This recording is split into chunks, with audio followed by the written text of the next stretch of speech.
예, 고맙습니다. 밥도 뜸을 들여야 되듯이 뜸을 들이니까 좀 더 은혜스럽네요. 고맙습니다. 전래동화에 혹부리 영감 이야기가 있습니다.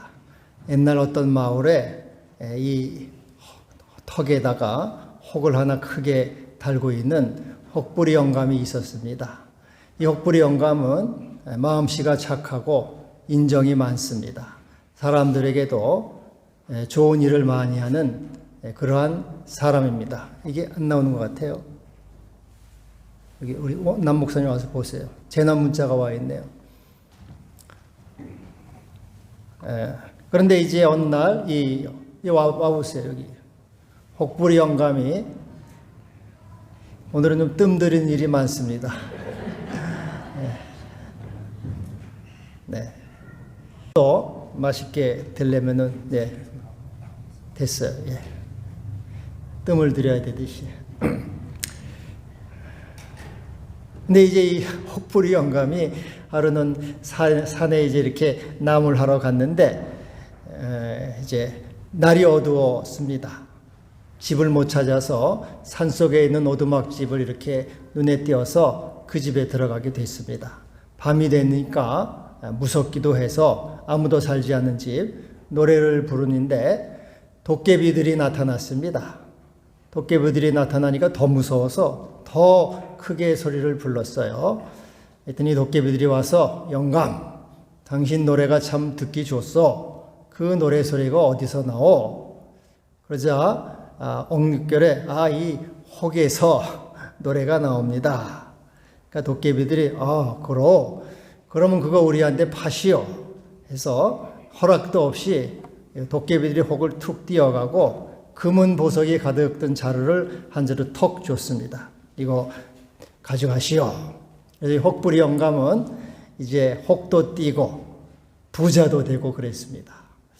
그런데 또 저 건넌 마을에 또 다른 혹부리 영감이 하나 더 있었습니다. 근데 그 사람은 아주 심술맞고 욕심이 많고 아주 다른 사람에게 못된 일을 하는 그러한 사람입니다. 이 사람이 저쪽 혹부리 영감이 혹을 띄고 부자가 됐다는 소리를 들으니까 배가 아파요. 그래서 자기도 밤중에 이제 그 도깨비가 나타났던 집으로 찾아갔습니다. 그리고 노래를 부릅니다. 그러니까는 도깨비들이 정말로 나타났어요.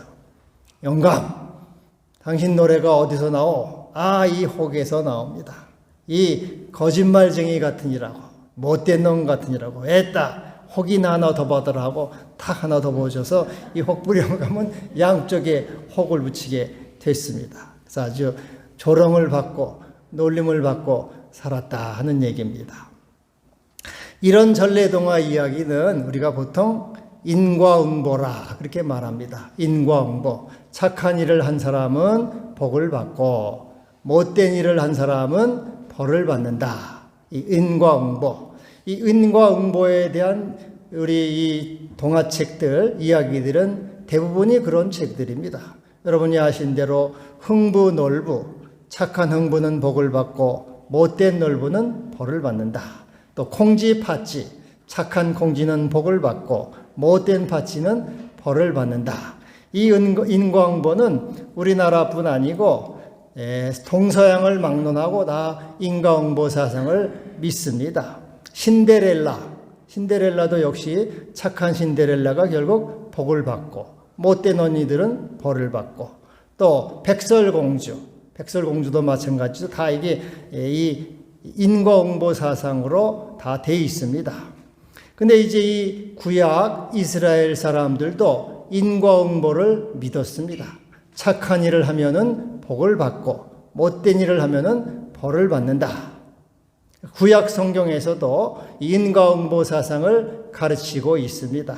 특별히 신명기 28장에 보면은 하나님 말씀에 순종하는 사람은 들어가다 복을 받고 나가다 복을 받고 떡반죽 그릇이 복을 받고 또 네 가축과 토지와 모든 소생이 복을 받을 것이라. 그러나 하나님 말씀을 거역하고 불순종하는 자는 들어가도 저주를 받고 나가도 저주를 받고 떡반죽 그릇이 저주를 받고 네 짐승의 새끼와 네 자녀의 소생들이 다 저주를 받는다.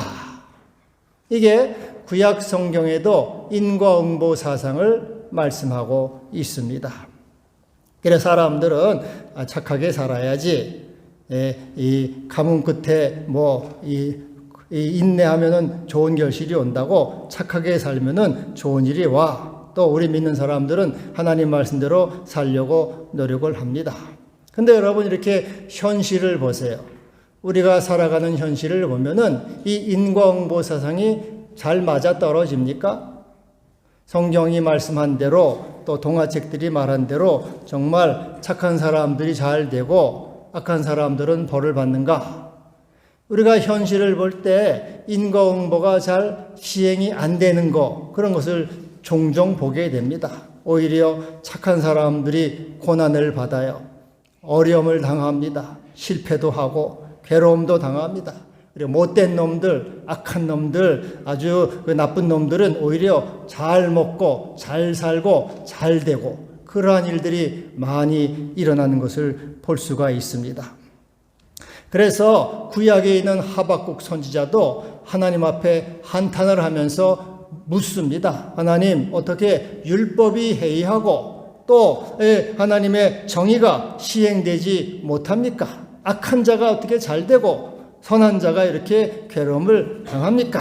그러니 인과응보 사상에 대해서 이 회의를 갖고 하나님께 질문하는 내용이 나옵니다. 오늘 이 본문 시편 37편도 인과응보가 시행되지 않고 있는 그 현실을 이렇게 보면서 하나님께 이게 회의하고 질문을 하는 것입니다. 어떻게 선악이 이렇게 불분명합니까?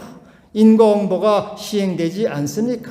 악한 자가 잘 되고 선한 자가 왜 괴로움을 당합니까? 그런 자기의 의문을 이렇게 하나님께 드리는 거예요. 거기에 대해서 하나님이 응답을 하십니다. 악을 행하는 자 때문에 너는 불평하지 말아라. 또 불의한 자들 때문에 시기하지 말아라. 네가 볼 때 인과응보가 시행되지 않고 또 세상이 악한 자가 잘 되는 것 같고 불의한 자가 승승장구하는 것 같고 악이 번성하고 악이 성한 것 같아도 그러나 하나님은 살아계셔서 반드시 의와 공의를 행하시는 주님이시다. 하나님은 반드시 악인에게 벌을 주시고 의인에게 상을 주시는 주님이시다. 그러므로 너는 악을 행하는 자가 잘 된다고 그들의 그 외형을 잠깐 그들이 잘 되는 것을 보고 불평하고 회의하고 의심하지 말아라. 그들은 풀과 같이 잠깐 자라서 나지만은 속히 배임을 당할 것이다. 그럼 풀이 얼마나 잘 자랍니까? 속히 배임을 당하고 또 그들은 자기의 날이 다가옴을 보리로다. 이런 말씀을 하고 있어요. 13절에. 여러분 돼지 어떻습니까? 잘 편안히 먹이죠. 돼지가 이뻐서 그러는 거 아닙니다. 돼지 날 잡아놨어요. 잔칫날 잡을 날을 잡아놨어요. 잘 먹어 어서 커. 너 날 잡아놨어. 하나님이 13절에 그들이 날이 다가옴을 보리로다. 그들의 날을 잡아놓으셨습니다. 하나님은 의와 공의로 다스리신다 하는 것입니다. 그러므로 너는 그들로 인해서 불평하거나 시기하거나 의심하지 말고 회의하지 말아라 하는 것입니다. 여러분, 그러면은 우리는 무엇을 할 수 있습니까? 불평하고 회의하지 않으면은 우리는 그러면 하나님이 다 하시겠지 뭐. 하나님이 다 하시니까 나는 아무것도 할 거 없네요. 뒷짐지고 있으면 되겠습니까? 또 악인이 죽을 날만을 기다리고 그냥 악인이 망할 날만을 기다리고 팔짱 끼고 있으면 되겠습니까? 아니면은 모든 것이 팔자소관이야. 다 운명이야. 하늘에서 정해진 것이야. 하고 체념하며 그냥 살아가면 되겠습니까? 세상은 다 어떻게 굴러가겠지 뭐. 다 나하고는 상관이 없어. 다 운명 탓이야. 팔자 탓이야. 다 체념하며 그리고 그냥 무관심하고 방관자로 살아가야 되겠습니까? 이렇게 소극적으로 운명론자가 되어서 체념하거나 불평하거나 또 원망하거나 시기하지 말라는 것이에요. 적극적인 믿음의 자세를 가지고 여기 3절에 여호와를 의뢰하고 선을 행하라 이렇게 말하고 있어요. 이 사회의 부조리하고 불의하고 악한 현실에 대해서 불평과 불만을 토하거나 또 체념하거나 운명론자에 빠지지 말고 적극적으로 여호와를 의뢰하고 선을 행하라. 하나님은 살아계시다. 그 하나님 우리의 주님이시고 다스리시고 통치하시는 의와 공의로 다스리시는 살아계시는 하나님이시다. 그 하나님을 살아계심을 믿고 하나님이 선을 행하심처럼 너도 선을 행하라. 하나님의 선하심처럼 너도 이 운명론에 맡기고 체념하거나 불평하는 자가 되지 말고 선을 행하는 자, 주의 뜻에 올라서 주의 뜻을 이루는 그러한 자가 되라고 말씀하고 있습니다. 마태복음 5장 16절에 너의 착한 행실을 보고 하나님께 영광을 돌리게 하라. 그러니까 우리가 할 일은 세상에 대해서 체념하거나 또 불평하는 자세가 아니고 하나님은 살아계십니다. 믿습니다. 하고 주님을 따라서 믿음을 따라서 오늘도 선하게 선을 행하는 존재가 되라. 이렇게 말씀하고 있는 것입니다. 심리학자 리차드 칼슨이 쓴 사소한 것에 목숨 걸지 말라. 그런 책이 있어요. 100가지 삶의 지혜를 얘기하고 있습니다. 그 중에서 몇 가지만 소개하면은 첫째로는 동정심을 키워라. 모든 사람에게 이 동정심. 특별히 그는 이 마더 데레사의 말을 인용해서 이런 말을 합니다. 우리 인간은 이 세상에서 위대한 일을 할 수 없습니다. 그저 작은 일을 큰 사랑으로 할 뿐입니다. 우리는 위대한 일을 할 수는 없어도 작은 일을 큰 사랑으로 할 수는 있다. 그래서 뭐 친절을 베풀고 또 이렇게 따뜻한 말을 하고 손을 잡아주고 또 자리를 잘 마련해주고 하는 이 작은 일, 동정심을 키우라. 또 하나는 봉사를 삶의 중요한 요소로 삼으라 그랬어요. 그래서 많은 스승들이나 철학자는 이런 말을 합니다. 내가 오늘 눈을 딱 뜨고 나면은 오늘은 무슨 일로 내가 남을 위해서 봉사를 할까? 어떻게 남을 도우는 삶을, 도움이 되는 삶을 살까? 봉사를 삶의 중요한 요소로 삼으라 그랬어요. 그리고 세 번째로는 삶을 사랑으로 채우라. 불평과 불면과 불신 그런 것으로 채우지 말고 사랑과 친절과 또 평화와 감사와 기쁨과 소망 그런 것으로 채우라는 것이죠. 그러면 삶이 아름다워진다. 근데 여기서 여러분 우리가 이렇게 작은 친절심이나 또 동정이나 사랑이 무슨 의미가 있겠습니까? 이 세상에 무슨 도움이 되겠습니까? 세상에 무슨 악을 바꿀 수가 있겠습니까? 내가 뭐 조그만 친절을 베풀고 조그만 사랑을 하면은 이 세상의 이 불의와 부정과 이 더러운 악들을 어떻게 내가 그것을 바꿀 수가 있고 그것을 고칠 수가 있고 변화시킬 수가 있겠습니까? 그것이 이 세상의 악에 대해서 무슨 도움이 되고 무슨 소용이 있겠습니까? 여러분 그러나 우리 하나님이 하시는 일이 작은 일이세요. 작은 일. 하나님은 작고 세미한 일을 통해서 이 세상을 변화시켜 가십니다.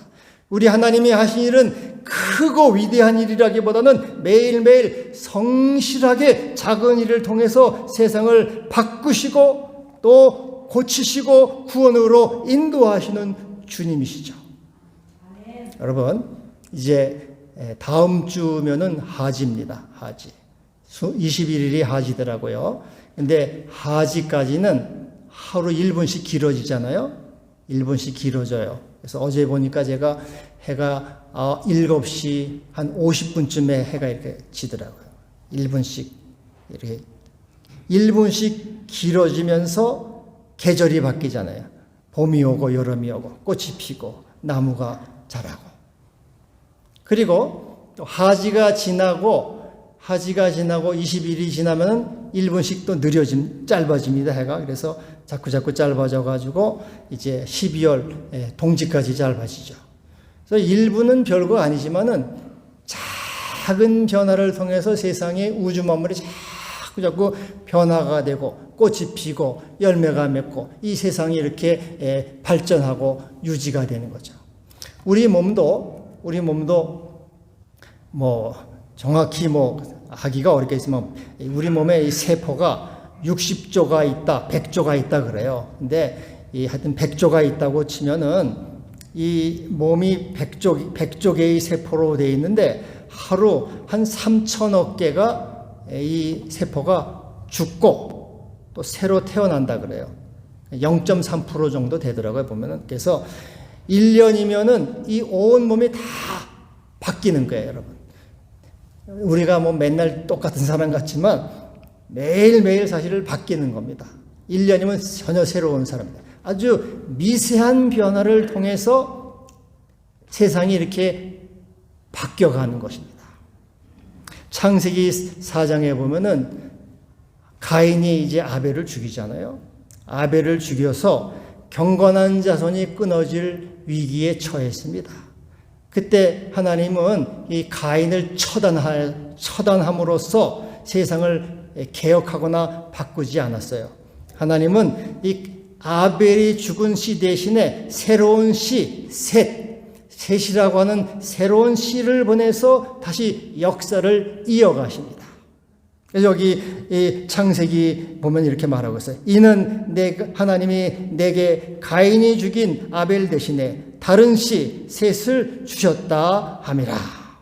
하나님은 이렇게 악을 당장에 처벌해서 세상을 바꿔버리는 그러한 일을 하지 않고 하나님의 그 작은 씨앗을 통해서 선을 창조하시고 작은 일을 통해서 인류를 구원하고 새롭게 하시는 것입니다. 여러분, 우리가 하나님이 인류를 구원하시는 것도 하나님의 아들 예수, 그 새로운 씨이신 예수를 보내주심으로 그를 통해서 세상을 구원하시는 일을 하십니다.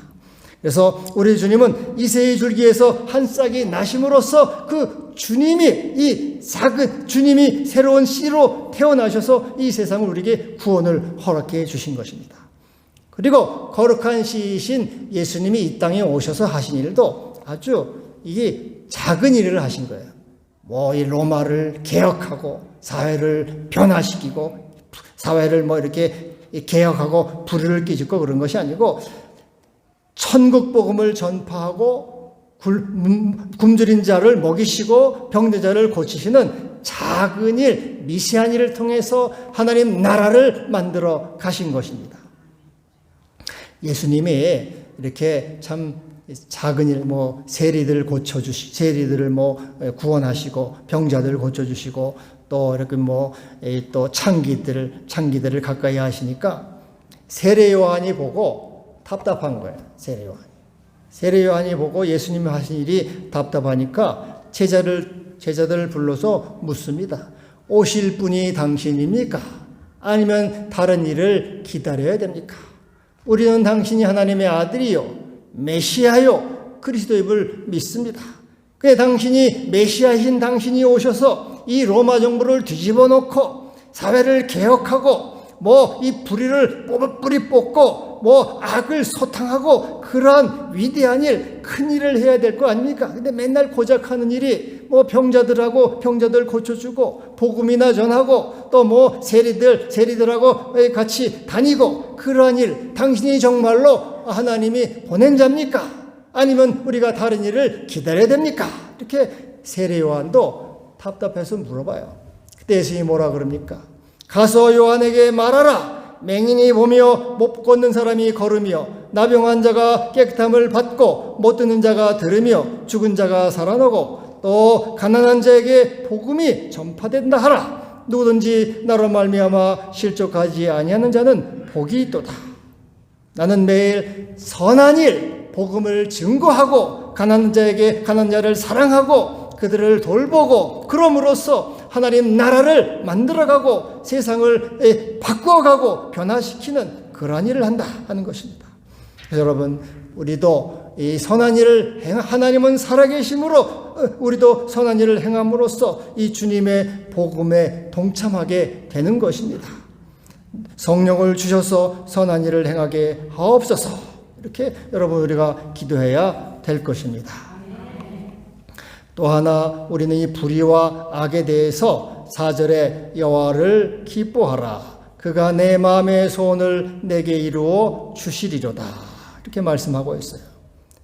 불의와 악을 불평하지 말고 하나님을 기뻐하고 기뻐하라. 그러면 내 마음의 소원을 내게 이루어 주신다. 여러분 하나님을 기뻐한다는 게 뭡니까? 옛날에 노래 가운데 날 좀 보소 날 좀 보소 동지섣달 꽃 본 듯이 날 좀 보소. 동지섣달 옛날엔 귀했잖아요. 그거 보듯이 날 보라. 근데 여호와를 기뻐하라 하는 것은 하나님은 나의 힘이시다. 나의 능력이시고 나의 도움이시고 나의 구원이시다. 나의 구원이신 하나님, 그 하나님을 바라보고 기뻐하고 나를 언제나 도와주시고 나의 편이 되셔서 내게 힘을 주시고 내게 능력을 주시고 소망을 주시고 마침내 구원을 주시는 그 하나님을 기뻐하라. 세상의 불의와 악에 대해서 불평하거나 불만을 품지 말고 살아계신 하나님, 나의 구원이신 하나님을 바라보고 기뻐하고 그분을 바라보고 그분께 소망을 두라. 그러면 네 마음의 소원을 내게 이루어 주시리로다. 이 여러분 마음의 소원을 이루어 준다는 말은 소원성취. 여러분 마음 소원이 다 있지 않습니까? 여러분 무슨 소원들이 있어요? 다 소원이 있죠. 소원 성취는 여호와를 기뻐하라. 그러면 너에게 소원 성취를 해주겠다. 이렇게 말씀하고 있어요.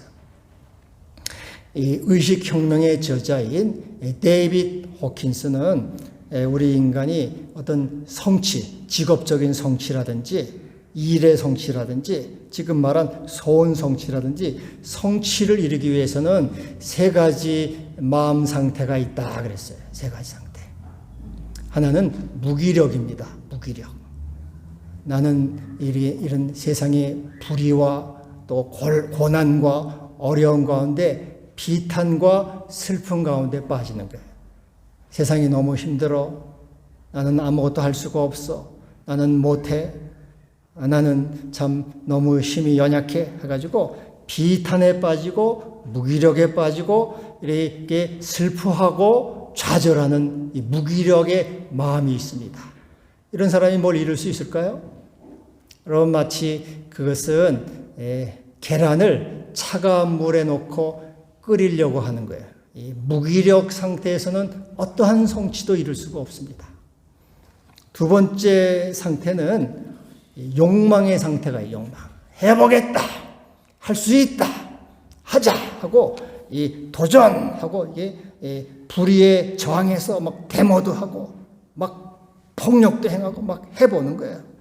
이 욕망의 수준이 있어요. 욕망에서 어떤 것을 성취하기 위해서 막 도전하고 해보겠다는 욕망의 수준이 있는데 이 욕망의 수준은 보통 자기 이익, 조직의 이익을 위해서 뛰어들어요. 나에게는 이익이 되지만 다른 사람에게는 손해가 돼요. 그래서 이것은 부분적인 성취가 되고 이것은 이루어진다고 하더라도 상처와 고통이 많습니다. 마치 계란을 40도, 50도 되는 물에 삶는 것과 같아요. 삶아지지 않아요. 껍데기나 될까요? 상처와 고통이 있어요. 욕망을 가지면 될 것 같아요. 해보자 하고 내 욕심을 내서 뭘가 하면은 될 것 같지만은 그러나 그것은 고통이 더 옵니다. 상처가 돼요. 마지막 의식 상태는 뭐냐? 평화의 상태, 감사의 상태, 기쁨의 상태, 사랑의 상태. 하나님을 사랑하고 하나님을 기뻐하고 주님의 말씀을 따르고 주의 뜻을 지향하고 평화의 마음을 갖고 그 늘 마음의 믿음과 소망을 갖는 그 마음의 상태에서는 이 모든 일이 이 저절로 이루어지는 소원의 성취가 되는 거예요. 여러분 어떤 소원이 있습니까? 늘 마음에 감사를 갖고 마음의 기쁨을 갖고 하나님을 기뻐하고 하나님을 소망하고 하나님을 바라보고 믿음과 소망 가운데 살아갈 때 반드시 그것이 성취가 되는 거예요. 마치 그 계란을 100도 되는 물에 끓는 것 같아요. 이 평화와 사랑의 단계는 이 의식 상태가 그래서 그것을 이룰 수 있는 상태가 되는 것입니다. 여러분, 제가 자주 말씀드리지만 이 의식이 현실을 창조합니다. 내가 이 모든 것은 유유상종이라고 말씀드려요. 유유상종. 그래서 슬퍼하고 비탄에 빠지고 무기력에 빠지고 하면은 걱정하고 근심하면은 이 유유상종, 자꾸 안 되는 일, 걱정되는 일, 슬픈 일이 자꾸 생겨요.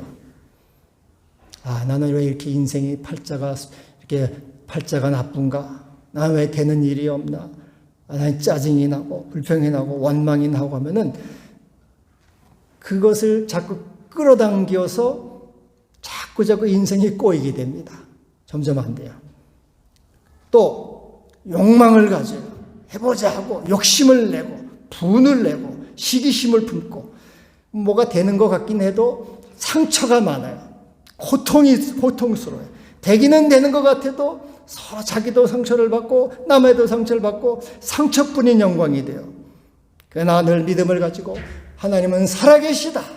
그분은 나의 주님이시다. 오늘도 의와 공의로 다스리시는 나의 주님이시다. 그분이 세상을 창조하시고 말씀으로 오늘도 다스리신다. 그 하나님을 믿고 바라보며 하나님을 소망하고 감사하고 기뻐하고 늘 주님을 의지하고 따라가는 그 사람에게는 네 마음의 소원을 이루어 주시리다. 그 의식이 현실을 창조하고 감사가 감사를 끌어내고 평화가 평화를 끌어내고 기쁨이 기쁨을 끌어내고 또 믿음이 믿음을 끌어내므로써 여러분의 인생이 이 소원 성취하는 길로 나가게 된다. 그런 말입니다.